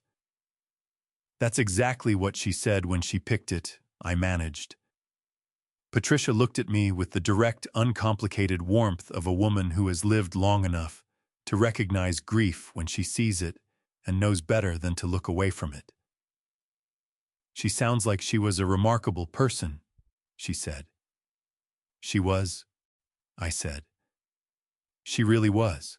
We signed the rental agreement at the kitchen table, a 12-month lease notarized with Gerald's and Patricia's names, and my name on the owner line where it had always belonged. Gerald wrote a check for the first and last month's deposit without being asked. I gave them 2 sets of the new keys. They walked me out to my car when I left. Gerald shook my hand. Patricia squeezed it with both of hers and said, "We'll take good care of it, Mr. Whitaker." "I know you will," I said, and I meant it completely. Jack fell asleep in the passenger seat somewhere south of Rhinebeck on the drive home, his chin dropping to his chest, the legal pad still balanced on his knee. I drove in the quiet and watched the last of the Hudson Valley color go past the windows, brown and gold, and the deep green of the pines holding on, and felt something I had not felt in a very long time. Something that was not relief and not victory, but was quieter and more permanent than either. I felt like I was driving home. 3 weeks passed. Eric did not call. Rachel sent 2 texts, one asking if I had received a package forwarded to my address by mistake. One wishing me a good weekend with the particular brightness of a message that is trying very hard to sound normal. I replied to both with short factual answers and did not extend either conversation. I spent those 3 weeks doing things I had been putting off for longer than I could justify. I had the furnace serviced. I repainted the trim on the garden shed. I drove to the Westchester County Library on a Tuesday afternoon and sat in the reading room for 2 hours with a book about the Hudson River School painters that I had been meaning to read since Carol mentioned it in 2019. On the 1st of November, a Wednesday, the doorbell rang at 2 in the afternoon. I was in the living room with a book open in my lap when I heard it. I set the book down, walked to the front window, and looked out before answering a habit I had developed in the past few weeks, without consciously deciding to. Rachel's car was at the curb. She was alone. I opened the door. She stood on the porch in a gray sweater and jeans. No coat, despite the cold, her arms wrapped around herself in a way that was only partly about the temperature. Her eyes were red at the rims and slightly swollen the way they get after a night of poor sleep or a morning of crying that she did not want anyone to know about. She was not wearing makeup, which for Rachel on a Wednesday meant something. "Dad," she said. Her voice was thin and careful. "Can I come in?" I stepped back from the door. She came into the living room and sat down in the armchair by the window, Carol's chair, the one with the worn armrests, and the particular angle that Carol had always said was perfect for reading. Rachel sat in it the way she used to when she was a teenager and had something difficult to say, knees together, hands in her lap, eyes on the middle distance. I sat across from her and waited. She talked for a while. Eric was under enormous pressure. The household finances were stretched in ways she had not fully understood until recently. Owen had asked why they could not go to his friend's birthday party at the trampoline place, and she had had to explain that they were watching their spending right now, and Owen had nodded with the careful acceptance of a child who understands more than he is supposed to. Sophie had started waking up at night again, coming into their room at 2 in the morning, climbing into the bed between them without saying why. Rachel's voice cracked on that last part. She pressed her lips together hard and looked at the ceiling for a moment before continuing. "Dad," she said, "I know things have been complicated between us, and I know I haven't handled everything the way I should have." She met my eyes for the first time since sitting down, and in hers I saw something genuine, not the calculated appeal I had been bracing for, but actual exhaustion, actual fear, the expression of a woman who has been holding something up for a long time and is feeling her arms give out. "Could you help us through the next 3 months, just until Eric gets things sorted out? We'd pay you back." The room was quiet. Carol's roses were visible through the window behind Rachel's shoulder-bare canes in the November cold patient, and stripped down to their essential structure waiting for spring. I looked at my daughter for a long moment. 36 years old, her mother's eyes, my stubbornness. Sitting in Carol's chair in a gray sweater with her arms shaking slightly from the cold she had not dressed for. "Rachel," I said. My voice came out gentle the way it does when I am saying something I mean completely. Did you come here today because you missed me or because you need something? Her mouth opened, then closed. Her eyes dropped to her hands in her lap. Her fingers were laced together, pressing against each other with the particular white-knuckled tension of someone trying to hold very still. She did not answer. I waited. 10 seconds. 15. Long enough for the question to settle into the room and become part of it. Her silence was the most honest thing she had said to me in years. I stood up and walked to the kitchen. I filled the kettle and set it on the burner. I could hear her breathing from the other room, unsteady, effortful, the sound of someone fighting a battle with themselves that they were not entirely winning. "I love you," I said loud enough for her to hear me through the doorway. "I have loved you every single day since the morning you were born. That has not changed, and it will not change." The kettle began to heat. I set 2 mugs on the counter. But I am not an ATM, Rachel. I never was. And I should have made that clear a long time ago, before either of us got used to me pretending otherwise. She appeared in the kitchen doorway. Her eyes were wet now, not spilling, but full the way a glass looks when it has reached the absolute limit of what it can hold without overflowing. "I don't know what to do," she said. Her voice was barely above a whisper, rough at the edges with everything she was trying not to release all at once. "I know," I said. I poured the water. "That's okay. You don't have to know today." I handed her a mug. She took it with both hands the way Owen held his hot chocolate and pressed it against her sternum like something she needed to feel from the outside. We stood in the kitchen together in the November afternoon, and I did not offer her money, and she did not ask again, and that was the most honest conversation we had managed in 4 years. The call came on a Friday morning at 9:47.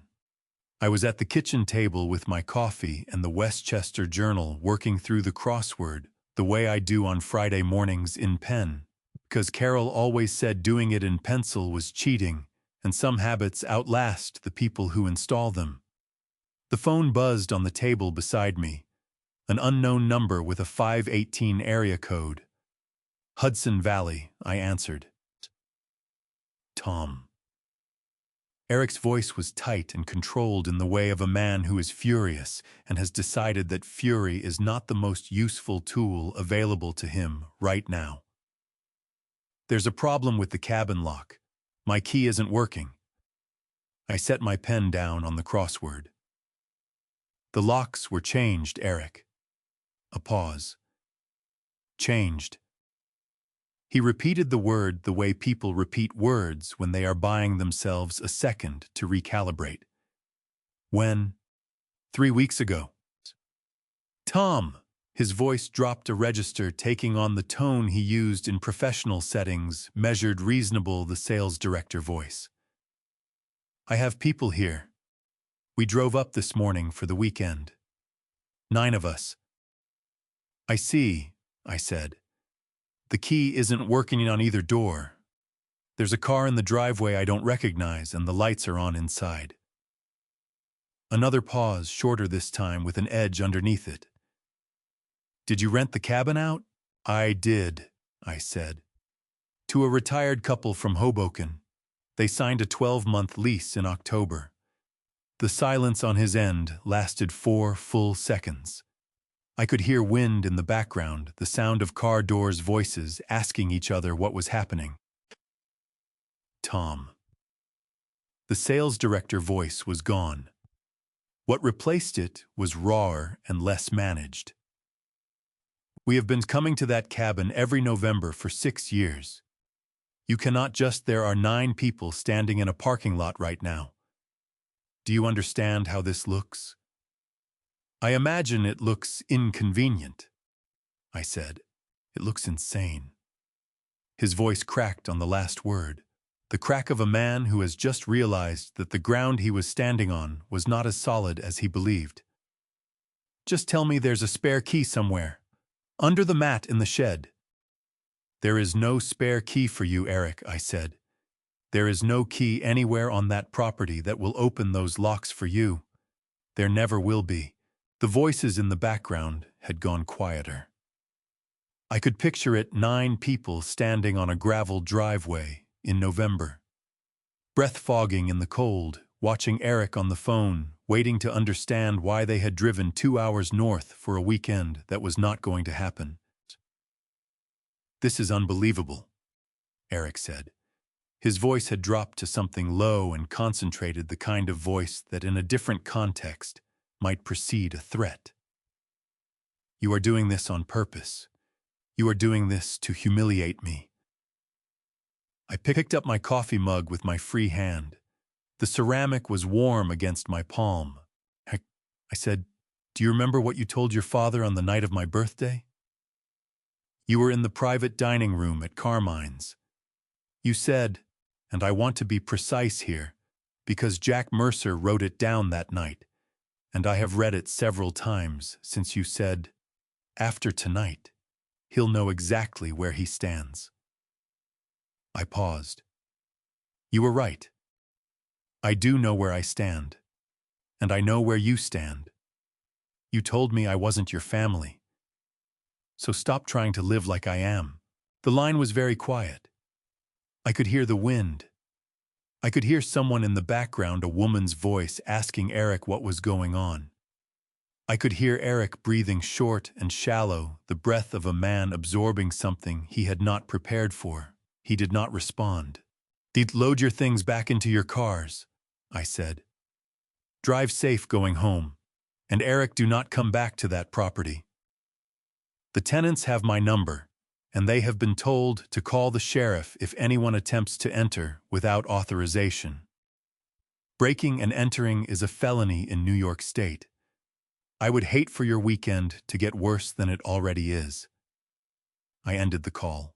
I set the phone on the table beside my crossword. I looked at it for a moment. The dark screen, the unknown 518 number still showing in the recent calls list. Then I turned it face down. Outside the kitchen window, Carol's rose canes stood bare and patient in the cold November light, the same way they stood every year at this time, stripped down quiet, waiting for something that always came back. I had planted 3 of those canes myself the autumn after she passed, because she had asked me to add to the row, and I had kept putting it off, and then ran out of time to do it while she was still here to see them bloom. I did it anyway. For her. For the version of spring she would not be present for. I thought about Eric standing on that gravel driveway 2 hours north of here with 8 other people behind him, and no key that worked, and no story left that held together. I thought about the walnut chisel chest that was gone, and the rental contract with Rachel's unsteady signature, and the fabricated screenshot on his phone, and the 4 years of monthly transfers that had moved quietly in one direction while he built a life I had unknowingly been funding. I did not feel triumphant. I want to be precise about that. What I felt was something quieter and more durable than triumph. The particular stillness of a man who has done what needed doing and can now put the matter down. An engineer does not celebrate when the failed calculation is finally corrected. He notes the result, files the correction, and moves forward.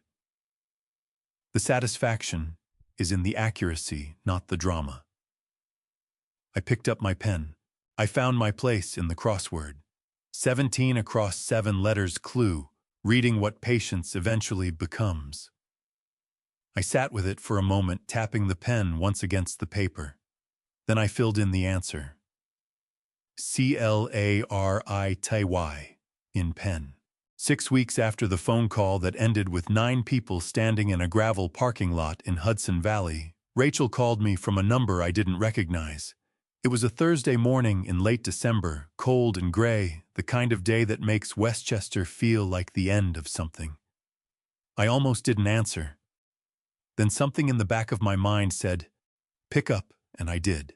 "Dad." Her voice was different. Not the careful, managed voice she had been using with me for months. Not the thin, apologetic voice from the afternoon she sat in Carol's chair asking for money. This was something rawer and quieter, the voice of a person who has stopped performing and started talking. "Rachel," I said. "Where are you calling from?" "A coffee shop in Bronxville," she said. I didn't want to call from home. I didn't want Eric to hear. A pause. "Dad, I need to see you. Today, if possible. I need to show you something." We met at a small place on Pondfield Road corner table away from the window, the kind of booth where the noise of the room gives you privacy without you having to ask for it. Rachel was already there when I arrived. She had her laptop open and a manila envelope on the table beside it, and she looked like a woman who had not slept well in several days and had stopped caring who noticed. She did not hug me when I sat down. She turned the laptop to face me. "I hired an accountant," she said.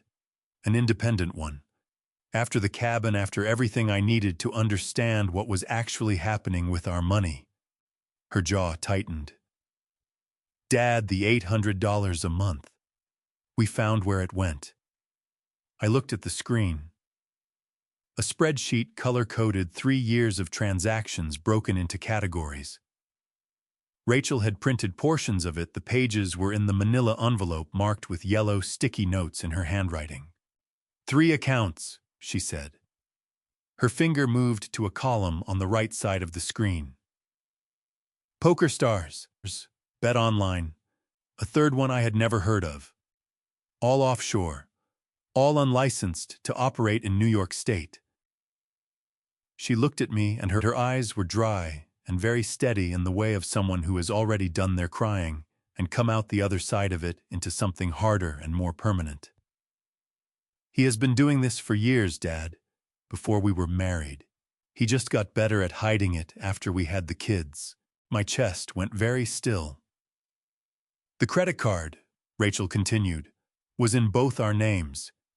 He ran the deposits through it without telling me. Under New York law, my accountant says that's dissipation of marital assets. He was using money we were both legally responsible for on something I never agreed to." She closed the laptop. "I didn't know. I want you to know that I didn't know what the money was for." "I believe you," I said. "When I changed the password on our joint email account and went back through the history, I found these." She reached into the manila envelope and produced 2 printed emails. She set them on the table between us side by side without explanation. I picked up the first one. It was addressed to a law firm in White Plains, dated 2 years ago from Eric's personal email address. The subject line read, "Question re property rights informal inquiry." The body asked in careful researched language whether continuous use of a property over time could establish any form of legal claim under New York real property law, specifically referencing a lake cabin owned by a family member. The attorney's response, clipped below, was brief: "Use with the owner's permission does not qualify. No claim possible." I set it down and picked up the second one. This one was from Rachel's email address, sent to Eric 2 years ago, 3 weeks after the first. The subject line was blank. The body contained 11 words. "Make sure my dad doesn't find out about the accounts." I read it twice. Then I set it down on the table and looked at my daughter. Her chin was up. Her hands were flat on the table. She was not looking away. I knew there were accounts he didn't want me to ask about," she said. "I didn't know they were gambling accounts. I thought—" She stopped, pressed her lips together, started again. "It doesn't matter what I thought. I helped him keep it from you. I knew he was hiding something, and I helped him hide it." Her voice cracked on the last word just once and then steadied. "I'm sorry, Dad. I mean every word of it." I looked at my daughter for a long moment. 36 years old. Her mother's eyes red-rimmed and exhausted. her hands flat on the table like she was bracing for impact. "Rachel," I said, signing that rental contract. "I believe Eric pressured you into that. Staying silent about your mother's tools, that was your choice. And it hurt me." And that email, I touched the corner of the page with one finger. "That was you protecting him at my expense. Those are three different things. I need you to know I see the difference." She nodded. Her throat worked. "Spizikate, what Jack told me about the credit card and the offshore accounts. I continued matters legally if things between you and Eric come to that point. You have legal standing of your own here, Rachel. Use it." I paused. "Jack can give you a referral. Someone good. For your side." Rachel looked up. "My side," she repeated slowly, as if the concept were something she was trying on for the first time and finding that it fit. "You have a side now," I said. "You always did. You just forgot it for a while." She reached across the table and put her hand over mine. Her fingers were cold from the walk-in from the parking lot, and she gripped my hand hard the way Owen grips things when he means something completely. I turned my hand over and held hers back. February came to Hudson Valley the way it always does, quietly, without ceremony. The snow thin on the ground, and the lake the color of old pewter under a sky that could not quite decide between clouds and clearing. Patricia had texted me the week before to ask if I wanted them to leave for the weekend so I could have the place to myself. I told her absolutely not. They were tenants with a signed lease, and the cabin was their home for the year.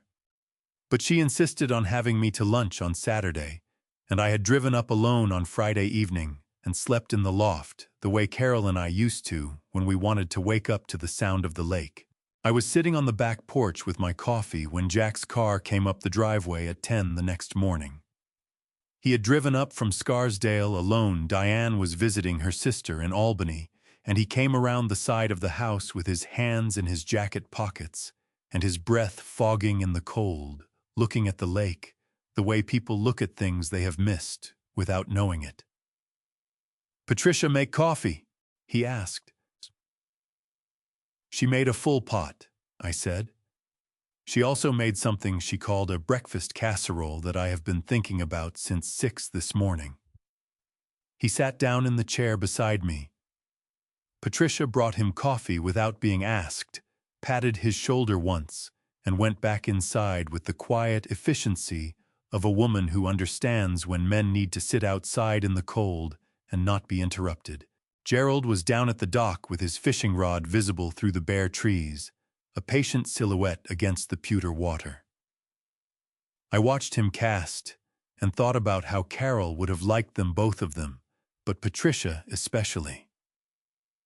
She would have said Patricia was a woman who had figured out what mattered and organized her life accordingly. We sat without talking for a while. The cold was honest rather than bitter. A woodpecker worked somewhere in the tree line above the dock. "How's Rachel?" Jack asked. "She's talking to the attorney you referred," I said. "I don't ask for details. That's her process now, not mine." "And the kids?" "I'm taking Owen and Sophie to the Children's Museum in Tarrytown next Saturday," I said. "Owen wants to see the space exhibit. Sophie wants to see everything else." I felt something warm move through my chest. "Rachel drops them at the curb and picks them up 2 hours later. No one says much. It works." Jack nodded. "Eric sold the boat," I said. "At a significant loss from what I understand. The country club membership is gone. Rachel went back to teaching in January, 3rd grade, same school where she started 12 years ago." I wrapped both hands around my mug. "I don't know what happens between them. That's not mine to know." Jack was quiet for a moment. "Last month," he said, "I helped you update your will." "You did. The cabin goes to Owen and Sophie, directly in trust when the time comes. not through anyone else. That's right, I said. Carol built this place. It goes to her grandchildren. Jack picked up his coffee. We looked at the lake together, Gerald casting again down at the dock, the line going out in a long arc over the dark water.